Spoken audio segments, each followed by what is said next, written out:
अस्सलामुअलैकुम, मैं हूं समर अब्बास। नाज़रीन, आज की अहम तरीन ख़बरें अगर हम उनका जिक्र करें तो सबसे इम्पॉर्टेंट ख़बर तो यह है कि पाकिस्तान तहरीक इंसाफ ने जेल भरो तहरीक की तैयारी बाज़ाब्ता तौर पर शुरू कर दी है और एक प्लान तरतीब दे दिया गया है। ये प्लान है क्या और कब यह तहरीक शुरू होगी, आपके साथ डिटेल शेयर करेंगे। और तहरीक इंसाफ के अंदर से कुछ लोगों को एतराज़ भी है जेल भरो तहरीक के हवाले से। वो एतराज़ क्या है जो वो कल खान साहब के सामने रखेंगे, आपके साथ शेयर करेंगे। और नाज़रीन, बात करेंगे मुस्लिम लीग नून की कि इमरान खान तो इलेक्शन लड़ने से पीछे हट गए। उन्होंने कागजात नामजदगी वापस ले लिए, लेकिन फिर भी पीडीएम इलेक्शन लड़ने में संजीदा नहीं है। पहले तो वो ये बहाना करते थे कि चूंकि इमरान खान सीरियस नहीं ले रहे इलेक्शन को, कि इमरान खान ही सारे हल्कों से लड़ रहे हैं तो ये फजूल फ्यूटाइल एक्सरसाइज होगी। तो अब तो इमरान खान नहीं लड़ रहे, फिर भी मौलाना फजल रहमान साहब ने शहबाज शरीफ साहब को मशवरा दिया है कि हमें इलेक्शन का बाइकआउट करना चाहिए, तमाम ज़िमनी इंतखाबात का। ये माजरा क्या है। और नाज़रीन, हम बात करेंगे मुल्क की मुआशी सूरत हाल तो अबतर से अबतर होती चली जा रही है। और इसी का इजहार आज शहबाज शरीफ साहब ने, चूँकि कश्मीर का योम कश्मीर मनाया गया, योम यकजहती कश्मीर इसे कहा जाता है, लेकिन इस दिन को मनाने का मकसद क्या है? क्या अब मसला कश्मीर सिर्फ एक रस्मी कार्रवाई बन के रह गया है पाकिस्तान के अंदर? तकाज़े क्या है मसला कश्मीर के, इस पर बात करूँगा मैं।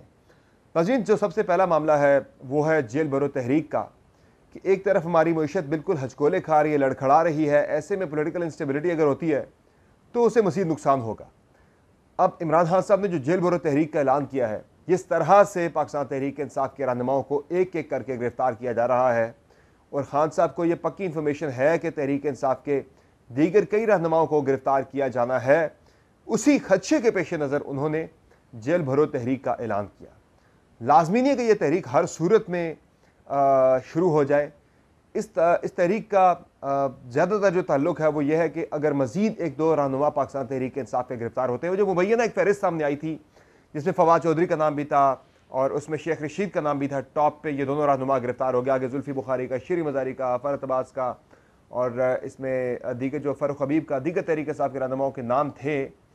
उनमें से अगर किसी एक की गिरफ्तारी भी अमल में लाई जाती है तो फिर ये यकीन हो जाएगा इमरान खान को, तहरीक इंसाफ की लीडरशिप को, कि वाक़तन इन अफराद की गिरफ्तारी जो है होनी है और तहरीक इंसाफ के दीगर कई रहनुमा गिरफ्तार होने हैं एक करके।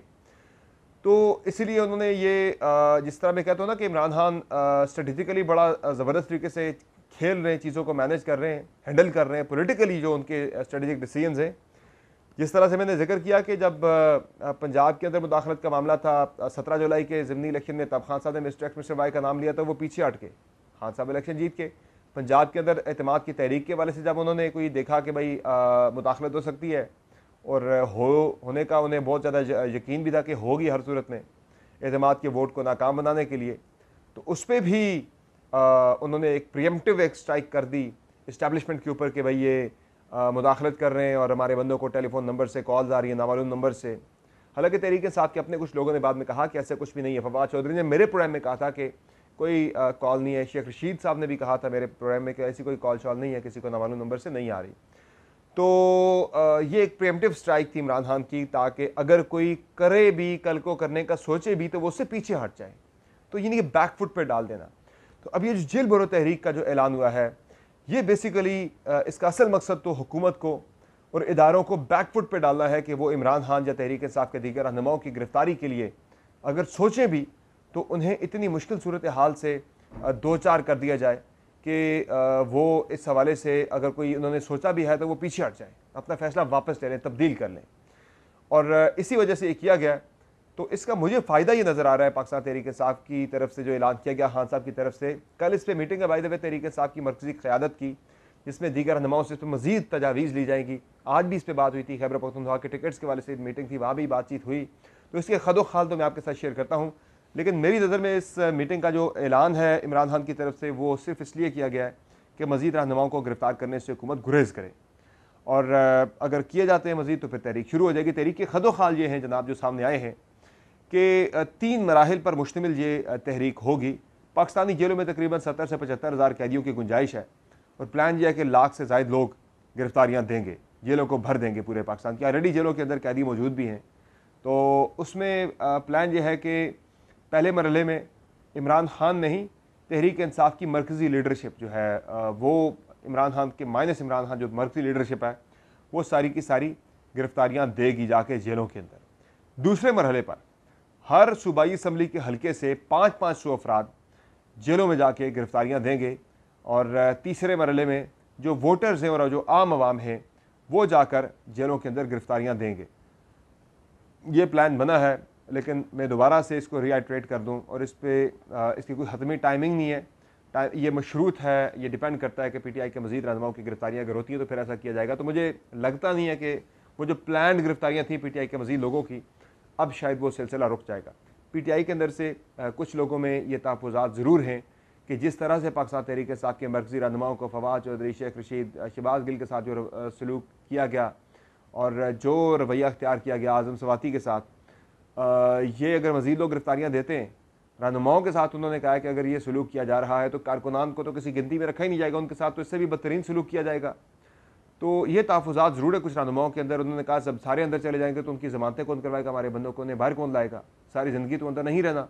फिर ये भी कहा गया कि महंगाई भी बहुत ज़्यादा है और सर्दी भी है, कारकुनान के लिए मसाइल पैदा हो सकते हैं, वो जो डेली वेजेस हैं कारकुनान हमारे, उनके लिए मुश्किल सूरत हाल दरपेश आ सकती है उनके लिए।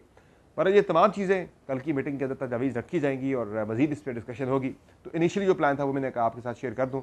बाकी नाज़रीन, कश्मीर का आलमी दिन पाकिस्तान के अंदर जो मनाया जाता है यौम यकजहती कश्मीर हर साल, ये 1990-92 से एक कॉल दी गई थी उस वक़्त हाफिज़ हुसैन अहमद साहब की तरफ से, जमात इस्लामी की तरफ से।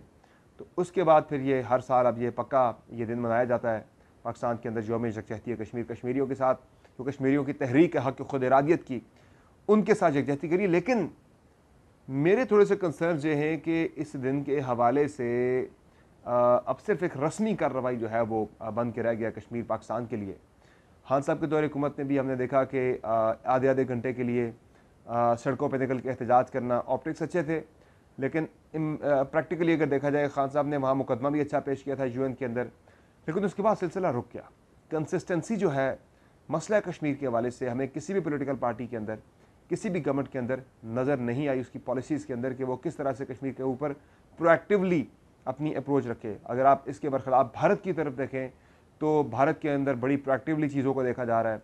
वहाँ कश्मीर की हैयत को, डेमोग्राफी को तब्दील करके, वहाँ मुसलमानों की अक्सरियत को कम करके, वहाँ बिल्कुल इजराइल के तर्ज पर सेटलर्स जो हैं हिंदुओं को वहाँ पे, पंडितों को वहाँ पे आबाद किया जा रहा है कश्मीर के अंदर।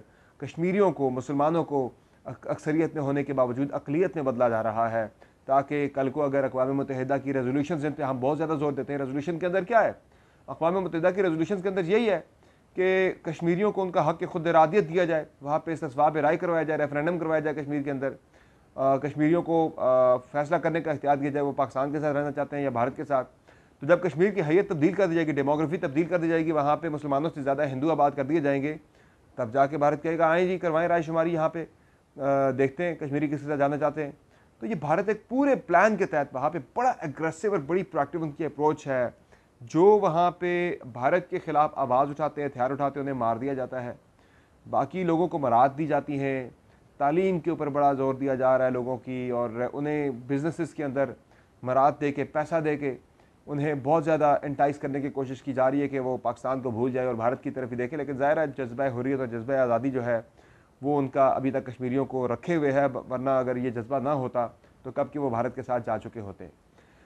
बाकी जिस तरह मैंने कहा वो एग्रेसिव अप्रोच लेके चल रहे हैं। वो कश्मीर के बाद, मकबूजा कश्मीर के बाद अब वो आज़ाद कश्मीर और गिलगित बल्तिस्तान को फ़तह करने की बात कर रहे हैं।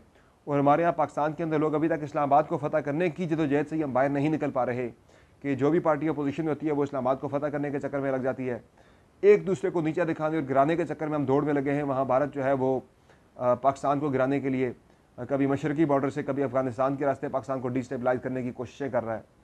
तो इस पर मेरे ख्याल से पाकिस्तानी कौम को, पर्टिकुलरली पाकिस्तानी पॉलिटिकल लीडरशिप को, इस्टेब्लिशमेंट के लिए भी मेरा यही है, बतौर कश्मीरी मेरा गिला यही है कि आप जो डोमेस्टिक हमारे पॉलिटिकल मैटर्स हैं उन पे ज़्यादा फोकस करने के बजाय आप कश्मीर के मामले पे प्रोएक्टिवली फोकस करें और इस तरह की पॉलिसीज़ बनाएं, इस तरह के सॉल्यूशंस लेकर आएँ, इस तरह के आइडियाज़ लेकर आएँ कि कश्मीरियों को थोड़ा सा रिलीफ मिल सके। बाकी फाइनली पीडीएम की बात हो रही थी कि पीडीएम ने इलेक्शन में ना जाने की फ़िलहाल तजवीज़ ज़ेर गौर है।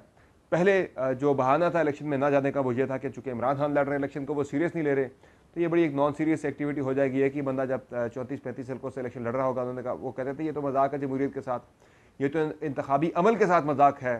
तो अब तो इमरान खान इलेक्शन में नहीं आ रहे, अब तो जो कैंडिडेट्स थे वहाँ पे तहरीक इंसाफ के जिन्होंने मुस्तफ़ी हुए थे, जिन्होंने इस्तीफ़े दिए थे, वही वापस आ रहे हैं। तो अब पीडीएम जो है फिर भी मौलाना फजल रहमान साहब ने शहबाज शरीफ साहब को मशवरा दिया है कि हमें इस ज़िमनी इलेक्शन का बाइकआउट करना चाहिए। तहम पीपल्स पार्टी इलेक्शन लड़ रही है, वो इलेक्शन में हिस्सा ले रही है भरपूर तरीके से, दीगर भी जो इनके एक दो इत्तेहादी हैं वो भी भरपूर तरीके से इलेक्शन में हिस्सा ले रहे हैं, लेकिन मौलाना साहब और शहबाज शरीफ साहब इलेक्शन लड़ने के मूड में नहीं है। बाकी कैंपेन मरीम साहब की चल रही है। ये फैसला हुआ है कि जो नाराज़ कारकुनान और नाराज़ रहनुमा हैं, पर्टिकुलरली शायद हक्कान अब्बासी, उन्हें मनाने के लिए अज़ हद पूरी कोशिश की जाएगी और तमाम पूरी नून लीग के अंदर जो भी तकसीम है, जो भी नाराज़गियाँ हैं, सबको साथ लेकर चलने की कोशिश होगी। एक थोड़ा सा धचका फेडरल गवर्नमेंट को लग सकता है, मुत्तहिदा कौमी मूवमेंट जिसका पीपल्स पार्टी से गिला है, नाराज़गी है। मेरे इंटरव्यू में खालिद मकबूल सिद्दीकी साहब ने कहा था कि पीपल्स पार्टी के साथ हमारी लड़ाई है, इलेक्शन कमीशन से हमारी लड़ाई है, उसकी सज़ा हम शहबाज शरीफ साहब को नहीं देना चाहते। लेकिन अब वो कह रहे हैं कि हमें कुछ बड़े फैसले करने होंगे। फ़िलहाल एमक्यूएम एक प्लान ये कर रही है कि उनका जनरल वर्कर्स कन्वेंशन होना है। जनरल वर्कर्स कन्वेंशन के अंदर वो शायद ऐलान करने जा रहे हैं कराची के अंदर धरना देने का। तो वो पूरी एक वो एजिटेशन मोड में जा रहे हैं बलदियाती इलेक्शन के और हल्का बनियों के मामले को लेकर। इससे उनका मकसद तो ज़ाहिर है पार्टी को दोबारा से कराची के अंदर मोटिवेट करना, मुतहर्रिक करना अपने कारकुनान को, लेकिन सेंटर की पॉलिटिक्स के ऊपर भी उसके असरात मुरतब हो सकते हैं। समर अब्बास को इजाज़त दीजिए, कल फिर आपकी खिदमत में हाजिर होंगे। खुदा हाफ़िज़।